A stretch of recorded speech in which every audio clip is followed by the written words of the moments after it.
Group 1లో ఎంపికైన అభ్యర్థులకు తక్షణమే నియమపత్రం అందజేసి తమకు న్యాయం చేయాలని గ్రూప్ 1లో ఎంపికైన అభ్యర్థులు ప్రభుత్వానికి విజ్ఞప్తి చేశారు. సోమాజిగూడ ప్రెస్ క్లబ్లో ఏర్పాటు చేసిన విలేకరుల సమావేశంలో మాట్లాడారు. ఎంపిక ప్రక్రియ చివరి దశలో కొందరు న్యాయస్థానాన్ని ఆశ్రయించడంతో నిలిచిపోయిన ప్రక్రియను పూర్తి చేయాలని విజ్ఞప్తి చేశారు. న్యాయస్థానంలో తమకు న్యాయం జరిగేలా ప్రభుత్వం గట్టి వాదనలు వినిపించాలని ముఖ్యమంత్రి రేవంత్ రెడ్డిని కోరారు. నేను ఇటీవల విడుదలైన గ్రూప్ 1 ఫలితాల్లో మంచి ర్యాంక్ సాధించాను. అయితే మనందరికీ తెలుసు, మనం తెలంగాణ సాధించుకుందే నీళ్లు, నిధులు, నియామకాల కోసం. అయితే గ్రూప్ 1 సర్వీస్ అనేది అత్యంత ప్రతిష్టాత్మకమైనదని మనకు తెలుసు మన తెలంగాణ రాష్ట్రంలోనే. ఎందుకంటే ఇది ఒక జాబ్ కాదు, ఒక సర్వీస్ అని మనమే అంటున్నాము. ఎందుకంటే ఈ పొజిషన్లో ఉండి మనం ఒక కామన్ సిటిజన్ లైఫ్లో కొన్ని సిగ్నిఫికెంట్ చేంజెస్ అనేవి మనం తీసుకొచ్చే అవకాశం ఉంటుంది.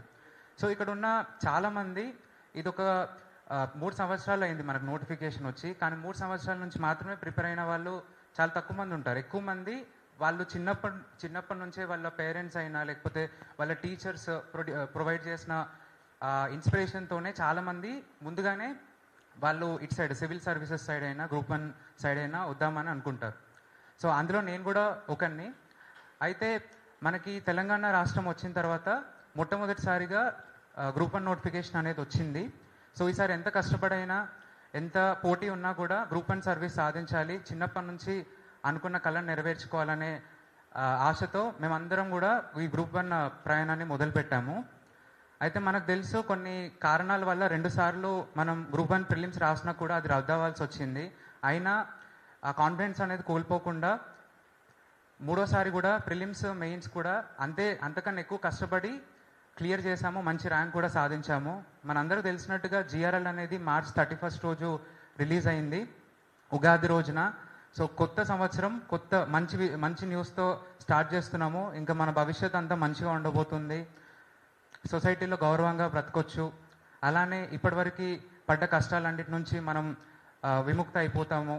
మన నెక్స్ట్ జనరేషన్స్ అన్నీ కూడా బెటర్గా ఉంటాయని ఒక ఆశతో మన ర్యాంకర్ వచ్చిన వాళ్ళందరూ, వాళ్ళ సన్నిహితులు, వాళ్ళ తల్లిదండ్రులు అండ్ వాళ్ళకి సహకరించిన వాళ్ళందరూ కూడా ఆనందోత్సవాల్లో మునిగిపోయారు ఆ రోజు. కానీ అది 3 నెలల ముచ్చటగానే మిగిలిపోయింది.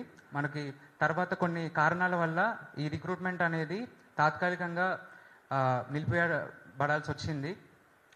అయితే ఇక్కడ మీరు చూస్తున్నట్టుగానే గత 2-3 నెలల నుంచి మా పైన చాలా దుష్ప్రచారం అనేది జరుగుతుంది. ఇప్పుడు మేము మీ ముందుకు వచ్చేంత వరకు కూడా ఇక్కడ చాలామంది గురించి మీకు తెలియదు, మా ఫేసెస్ కూడా మీకు తెలియదు, అసలు మేము ఎక్కడి నుంచి వచ్చాము, మా హిస్టరీ ఏంటి, మేము ఎలా కష్టపడ్డాము అదంతా కూడా తెలియకపోవచ్చు. కానీ ఆ టేకెన్ ఫర్ గ్రాంటెడ్ లాగా తీసుకొని మా పైన అండరాని మాటలు అన్నారు. అది మమ్మల్ని చాలా కలత గురి చేసింది. అయితే మేము గత 3 సంవత్సరాల నుంచి మాక్ టెస్ట్